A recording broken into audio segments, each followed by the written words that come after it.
Hi everyone, thanks so much for being here. I'm just going to give it a few more minutes, just let a few more people come in and then we can get started.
Alrighty, it's now 5:05, so I think we can go ahead and get started.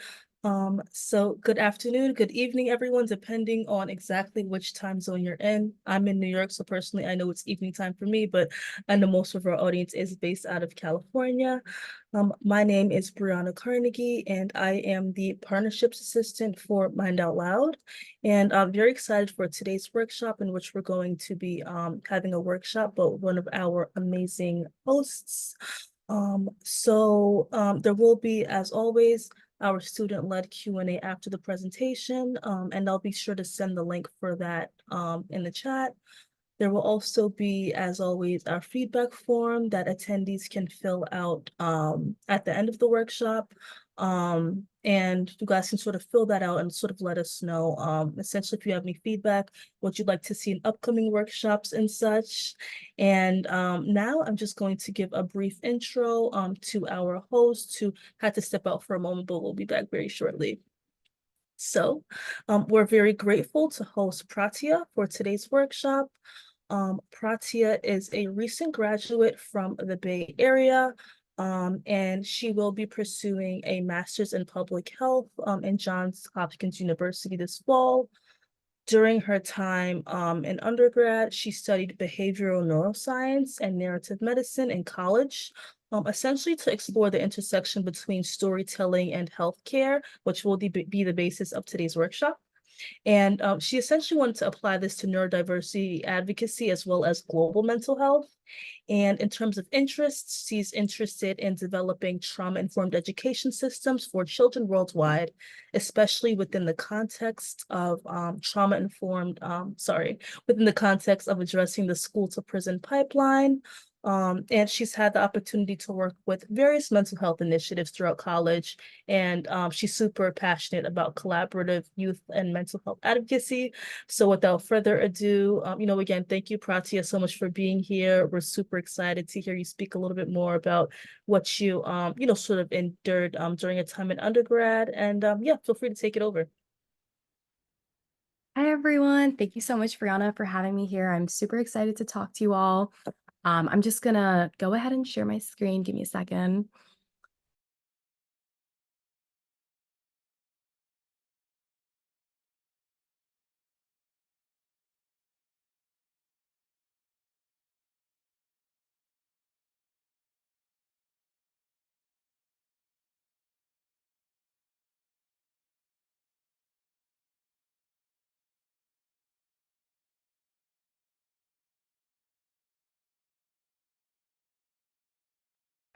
There we go. Are you able to see that? Awesome. Thank you. Sorry, my Zoom is being a little slow today. But yeah, it is so wonderful to have everyone here. And thank you for making the time to come today and be here. I really mean it because I have the habit of signing up for Zoom events that I don't go to, or I promise myself I'll watch the recording, which never happens. So thank you for coming and congrats on making it through the school year if you're done. Congrats on graduating if that applies to you.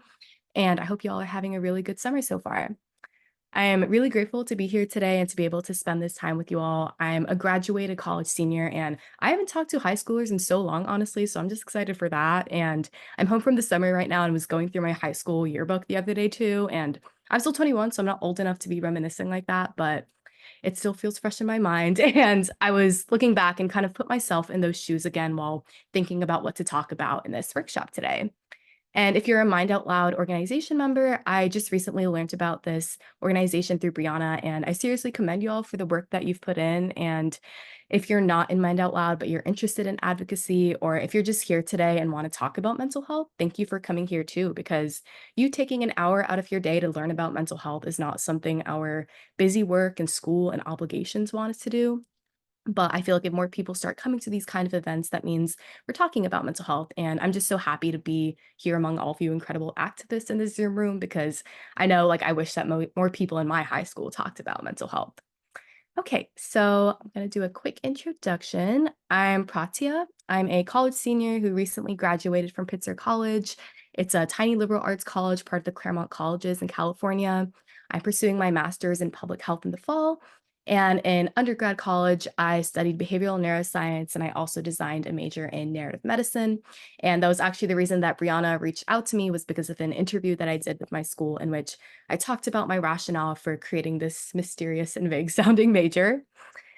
And yeah, so some of my interests in mental health and narrative medicine, as Brianna was saying, was specifically in global mental health and access to healthcare worldwide, looking at the school to prison pipeline and seeing some of the ways that we can address childhood trauma at a young age to prevent some of the high incarceration rates that we see in America. Reproductive justice is also a big one. Health communication, healthcare accessibility, and then neurodiversity research are some of the areas in mental health that I'm interested in. And outside of my academic interests, some of the things that I really enjoy are reading books, especially love mysteries and memoirs, always looking for recommendations, love listening to music. Old music is my favorite. I also put Taylor Swift as a genre of her own, I guess, in R&B.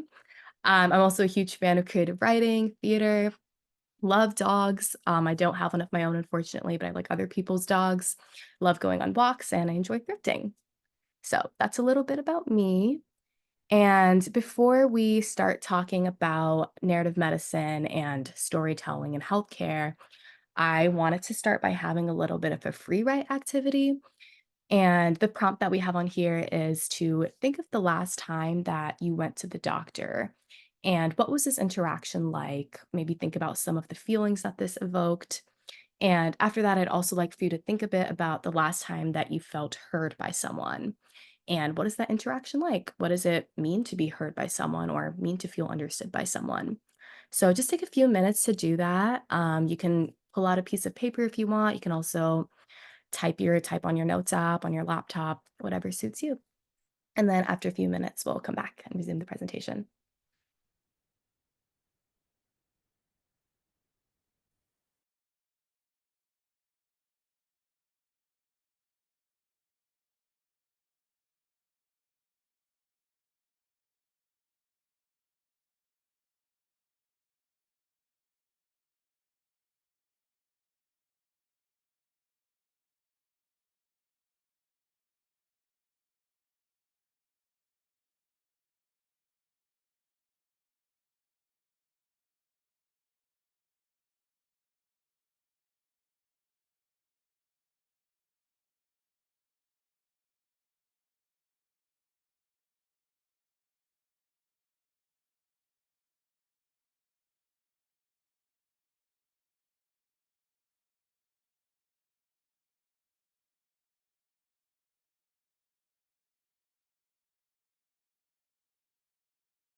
Gonna take a few more seconds to wrap up your responses.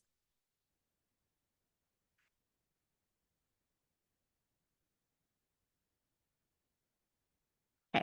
Thank you guys so much for doing that activity. And I also wanted to give you guys an opportunity to share your responses if you wish to. No pressure at all, but if you'd like to maybe type in the Zoom chat some of the things that you thought about, um either for some of the things that came up when you went to talk to when you went to your doctor, or some of the things that were associated with the last time you had a meaningful interaction with a friend or someone that made you understood. Feel free to share in the chat, and totally okay if you don't want to either. Okay, cool. So we're going to move on then. Thank you again for doing that. I hope that was a nice way of reflecting, and hopefully that also gives y'all an understanding of what narrative medicine is, because I kind of wanted to give that experience before I just started by defining it. Okay, so essentially, what narrative medicine is, it's a field that focuses on harnessing and empowering the voices of any individual who's receiving healthcare. And it really emphasizes the fact that every patient has a story to tell. So many of us who have taken science classes in middle school, high school have probably grown accustomed to a very evidence based way of thinking. That's really something that science emphasizes. So I know in high school, something that was very popular was claim evidence and reasoning response. And that's a lot of what biology research is, or chemistry research is like looking at that hypothesis and then gathering evidence to support it. And there's absolutely nothing wrong with that. That's something that has helped us create so many amazing advancements in science. But what that can sometimes do is that it limits the way that medicine is practiced. Because medicine, yes, it is about the scientific part of it, but it's also about the people part of it. And what narrative medicine does is that it lays this very empathetic and understanding ground of thinking. It looks at how we consider the full story of a person.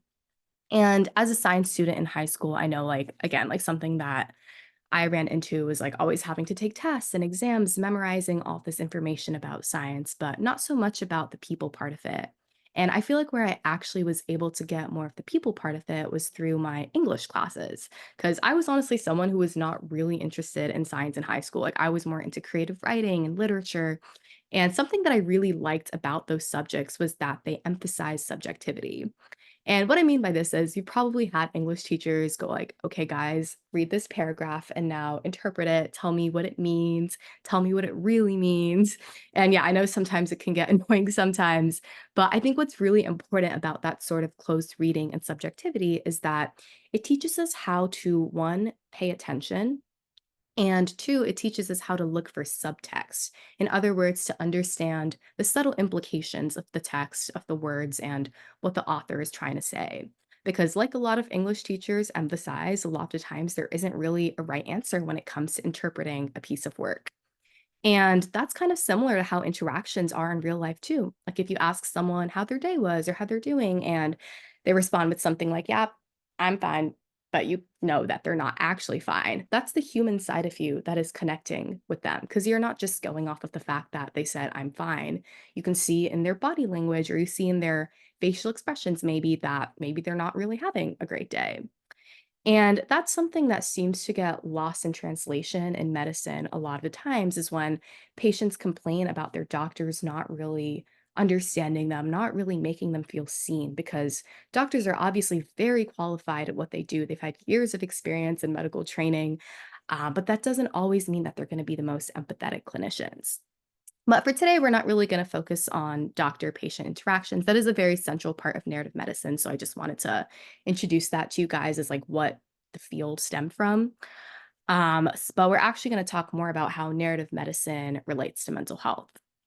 And I was thinking about how I wanted to structure this workshop, because I didn't really just want to yap about like my experiences in research and throw definitions at you guys.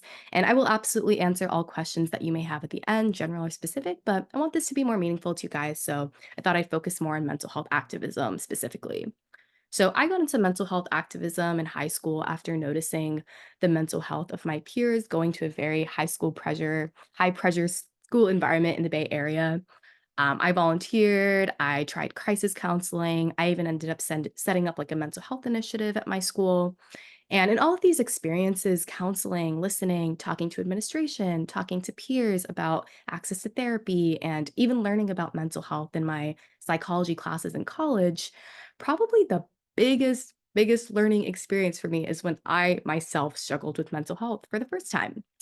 Because the thing about activism at its core is a privilege. Like if you think about white people advocating for people of colored communities, they're not really going through the multifaceted impacts of racism themselves. When done right, they're showing solidarity because that's the most that they can do since they're not directly affected by these issues. And in a way, that was me in the beginning with my mental health activism.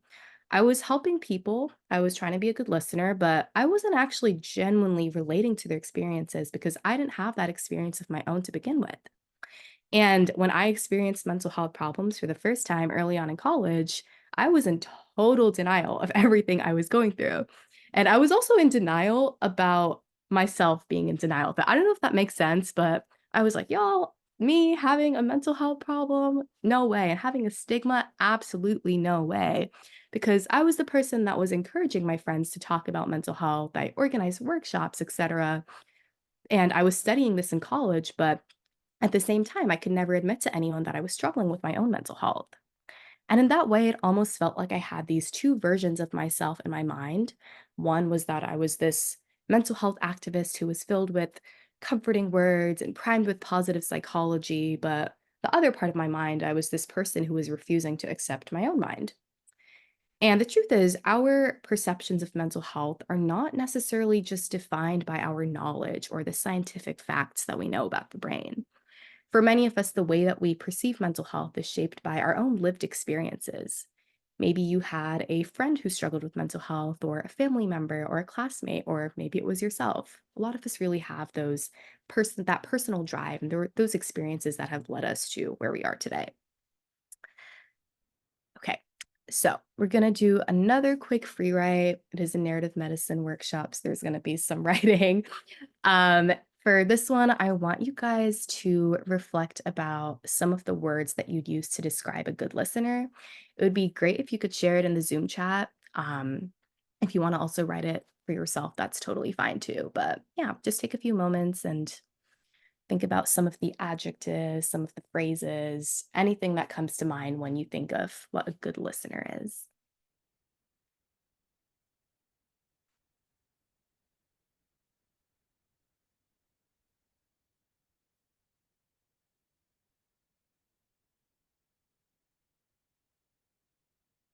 Okay, I see patient in there. That's definitely an important one.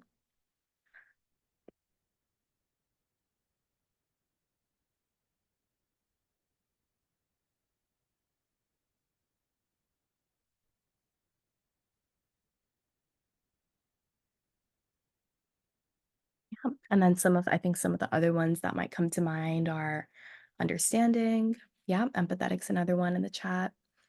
Maybe non-judgmental. And you can kind of think about the first writing prompt that you did too, where you were reflecting on an experience you had with someone that made you feel heard. Maybe thinking about the adjectives that describe this person, or even adjectives that you think describe yourself when you're trying to be a good listener. What are some of the qualities that you try to emulate?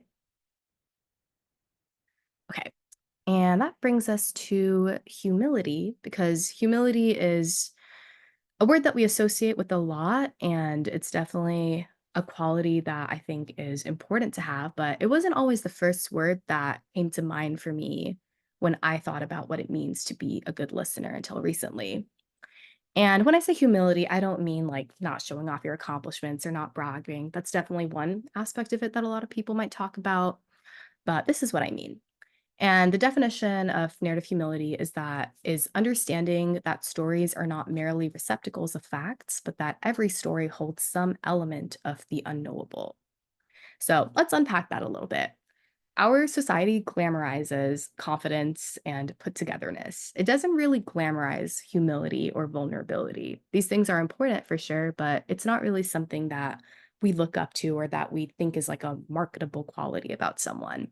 We are always looking for people who seem competent, who seem like they have the answers, who know what to do and say. And that does seem valuable for a person who's supporting someone else's mental health too, right? Like thinking about how can we say the right thing? How do we help this person, etc. But the thing about mental health activism or mental health support is that it's not an exam. There are definitely wrong ways of providing mental health support. Like you don't want your crisis counselor telling you to do something crazy, but there is still subjectivity in how we help someone. And that can be intimidating to navigate for many of us who are well intentioned mental health activists who still struggle with self criticism. But when we write an article, when we share a podcast, when we tell our own mental health story, we do have to accept that mental health cannot be captured by a single voice. And it's important to also accept our own lack of perfectionism in delivering mental health support because it's impossible to achieve that.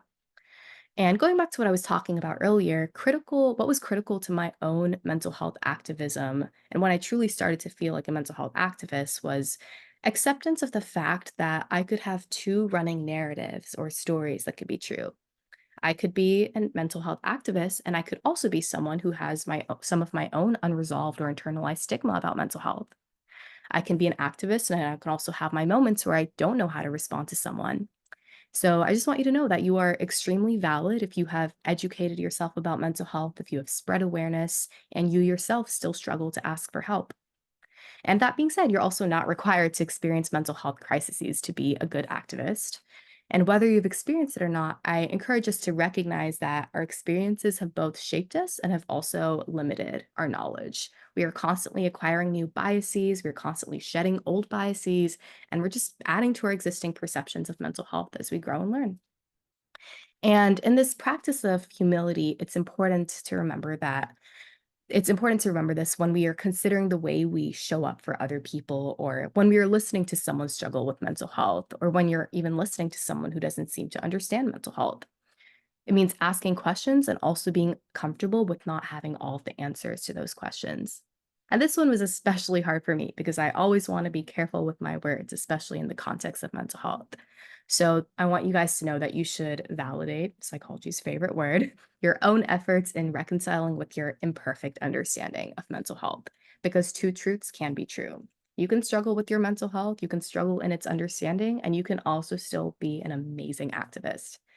And that's, I think, to me, is what is so beautiful about stories is that it really just gives us that ability to accept that more than one thing can be true. Okay, so we are going to shift gears a little bit now and look at one of the applications of narratives. Because if there's one thing that's as stigmatized as mental health, it's periods and menstrual education. So this is kind of like a collaboration of both of those stigmas. But one of the reasons that I did want to talk about menstrual health today in the context of narratives was because in high school we barely received menstrual education, and I think that can be the case for a lot of people. There's definitely been improvements, but as you can see on this statistic here, only 2 out of 5 schools in the country provide menstrual health education. And a survey that was conducted in 2021 with over 1,000 menstruating students found that 74% have questions about their periods, and only 43% report that periods were an openly discussed topic in schools. And yeah, so I wanted to talk about this topic because it's something that I think a lot of people who have a uterus can relate to and might struggle with. And to illustrate one of the ways to talk about this topic in a multifaceted way is that is by using a story. So let's say that we have a 16-year-old girl. Her name is Ria. She experiences severe period cramps. She experiences severe headaches, dizziness. On the other hand, she also experiences mood swings, depression, and anxiety around her period. And as a result of this, Ria's had to take time off school. Maybe she's had to cancel plans with friends and reschedule meetings because of it. And she often feels more reluctant to talk to people when she's on her period. She finds it hard to stay focused on her work. And she might experience a lot of like angered outbursts as well. And a lot of women are invalidated for their pain or both their physical and emotional pain on their cycles. And a lot of them get judged as moody or angry when in reality they're just not being understood or heard by people around them.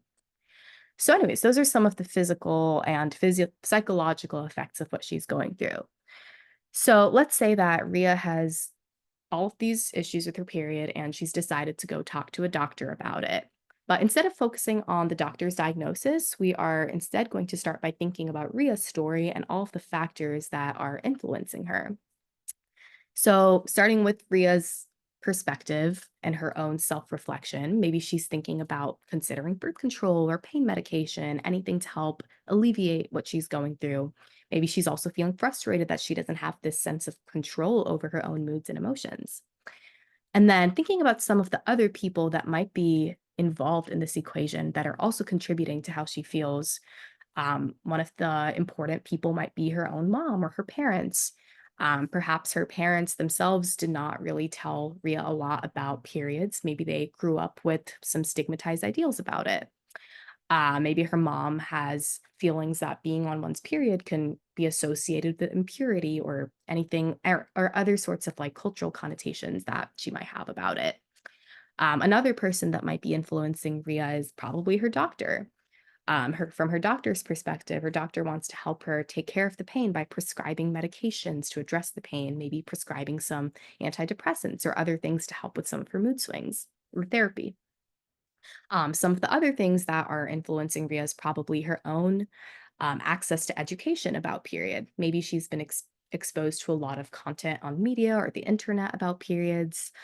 In school, perhaps her teacher might have told her some things about it, but she still didn't get like the full education of what a period is like, or she didn't really feel prepared to deal with some of the physical and emotional effects of it. Another important part of this environment is Ria's own friends. Maybe talking to her friends about it, she that was able that maybe that was like influential in the way that she looks at her own period. She might have had she that might have been like a source of comfort for her, perhaps like talking to her friends about the pain and getting some sort of like validation, or other people experience it that are like, oh yeah, I know what you're talking about. Like I also get this way on my period. Or on the other hand, maybe her friends didn't fully understand what she was going through. So all of this to illustrate that stories are very important because a person's experience usually can't be considered in isolation without taking into account all of the million other things that are affecting them. Many people who experience menstruation can have a lack of education about it, or maybe they learned how to normalize the pain and stress for themselves over the years. When we consider their story, we are looking beyond who they are as just a biological being that has a period every month. We are also recognizing that this person has obligations like childcare or work, or in Ria's case, her school and her friends. And even thinking about some of the other people in this picture, maybe for her mom, some of those things influencing are her own stigma and her own experiences. So it's not just about considering the patient's story, it's about considering every other single person's story too, and everywhere, all the people that are important in this context. And that's really where narratives can intersect with public health too, because it causes us to think about what kind of stigma, what kind of physical barriers, and what kind of social barriers are there that are influencing a person's health, which is far more than just their genetics or their biology. And I really encourage us to think about narratives in the context of mental health support too. And I think many of you do this already, even without knowing what narrative medicine is. So if you're already a pro at considering people's stories, of using that to empathize and understand them, which I'm sure many of you do already, that's amazing. And I also challenge you to do the same to yourself, to practice self-compassion and humility and forgiveness with yourself as an imperfect mental health activist who has their own story. And practice radical listening with the people that don't understand mental health too, because just like menstruation struggles, mental health struggles are also very real, but not everyone has the privilege of understanding them or the upbringing to give them that knowledge. And sometimes it can also be the people that are the closest to us that don't understand that either. I think a lot of us can probably attest to the fact that there are so many things that we're told to do to take care of our mental well-being, such as listening to music or self-care, going on walks or exercising. And these are all so important. But perhaps what I've found sustains mental health and affirms a person's place in this world the most and their right to occupy space is their sense of purpose, and especially their sense of purpose in a community. And that's what we do when we listen to someone with an open mind. We are affirming who they are and we are affirming their right to take up space. So, yeah, that is pretty much what I wanted to close with. And I just wanted to thank you all so much again for coming to this webinar. And thank you again, Brianna, for inviting me here. It's been so amazing being able to talk to all of you. And I am going to um, I am going to create some space to answer any questions that people might have. So feel free to ask questions in the Zoom chat. And yeah, I'd love to answer any of them. Or if you also just want to comment with your own thoughts, that's totally okay too. Thank you. Thank you so much for that, Prati. I really do appreciate it. Mhm. While we wait for questions to sort of like roll in, I just wanted to, I guess, like ask you a few questions of my own, if that's okay. Yeah, go for it. So I know that narrative medicine is essentially a very, I guess you could say sort of like new and sort of like interdisciplinary like major. How did you know that this is something that you wanted to sort of like go with compared to something like psychology or something that's more technical, if that makes sense? Yeah, great question. So, I actually came into college as a neuroscience major. I knew that I was interested in psychology and mental health, and I kind of wanted to look at the more like biological basis for it too, while also taking mental health and psychology classes. And I think like somewhere around my sophomore year of college, I realized that I was also taking a lot of classes in writing and theater and media studies, but it just seemed like there was kind of this disconnect between my science and humanities classes. It almost felt like when I was in my science classes, I was this student that was like sitting and absorbing information, while in my English classes, I was more of like this active participant. And I talked to my advisor a little bit about that. At first, I was thinking like, oh, maybe I could do a major in neuroscience and English. But after talking to her more, she told me about this field called narrative medicine, which actually was a way of like bridging the gap between these two interests that I had. And then when I did more research about it, I think just like learning about how these subjects that I'd kept so separate in my mind actually had so many intersections with each other, and how like important these intersections too are to like cultivating more like empathetic interactions both in medicine and public health and also just in daily life. I feel like that's when I kind of knew that I wanted to take that initiative to design my own major in it and learn more about it. Awesome, awesome. Thank you so much for that. And as you know, somebody who's like into public health themselves, I'd also be a little bit intrigued to know a little bit more about essentially what you plan to do in the public health field, if you don't mind me asking. Yeah, absolutely. So I'm going to be studying international health for my master's program, specifically focusing on social and behavioral interventions and how those can be implemented in communities that are facing different public health issues. I am kind of at crossroads at the moment about where specifically in public health I want to go into. I know I'm very interested in mental health and reproductive justice, and as I was talking about earlier, and like how these things intersect. And I think that's true of public health in general. Like it's so hard to think about just one thing separate of all the million other issues that are also affecting it. But I think where I see myself going in the future is probably more in like the global mental health field. As you can see on this slide here, one of my experiences in college was being able to study children's mental health in Nepal. And something that I really enjoyed about doing that was like getting to learn about other conceptualizations of mental health just outside of just the Western sphere of psychology. And I think just like thinking about how we can both like learn from from other countries' understanding of mental health, but also like contribute to that sphere in other countries is something that I think I'd like to explore in the future. But yeah, definitely still deciding. Awesome. Well, that's super cool. When you sort of mentioned, the study that you did, with like, in Nepal, it reminded me, I'm not sure if you've heard of this book. It's called The Spirit Catches You When You Fall Down. Is that like ringing a bell? Have you heard No, it that? doesn't. What's it about? Essentially, it talks a lot about like a little bit of what you talked about, like cultural competency, essentially trying to understand how different like illnesses and diseases may sort of manifest themselves in different cultures. Because like you mentioned, Western medicine is sort of very like clear cut in sort of how we take a look and perceive things. But I don't want to spill too much of the book just in case somebody just so happens to read it. But essentially the main character experiences like seizures within the book, but they're a part of the Hmong tribe in California, and they sort of perceive seizures as a like a more of a like a spiritual thing. And it was just a very interesting read in regards to sort of like how this family that was sort of taking care of their daughter that had epilepsy, how they perceive seizures, and how unfortunately I think not being able to sort of look at it from that different like cultural lens, how it sort of impacted the care that unfortunately the main character in the book was able to receive. So I'm definitely all for just being very like open-minded and taking a look at how again culture can sort of influence the way that we perceive medicine. Yeah, yeah, wow. I will definitely be adding that to my reading list. It sounds like a really interesting book.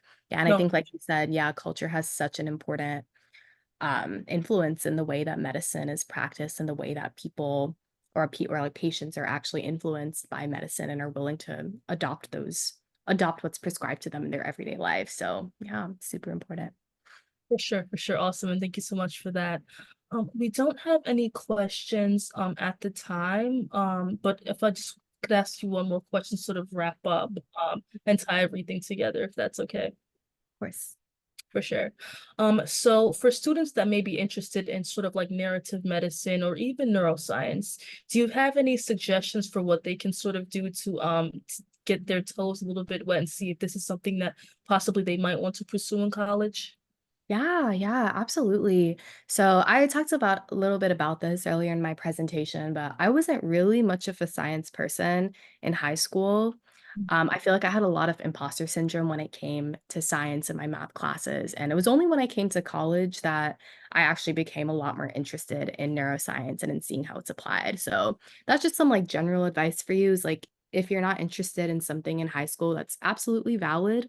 But I guess just, like, being open-minded to the fact that that might change in college, because even just, like, having one good professor or having, like, one experience where something in your brain just lights up, like, that can be very foundational in changing the rest of the college.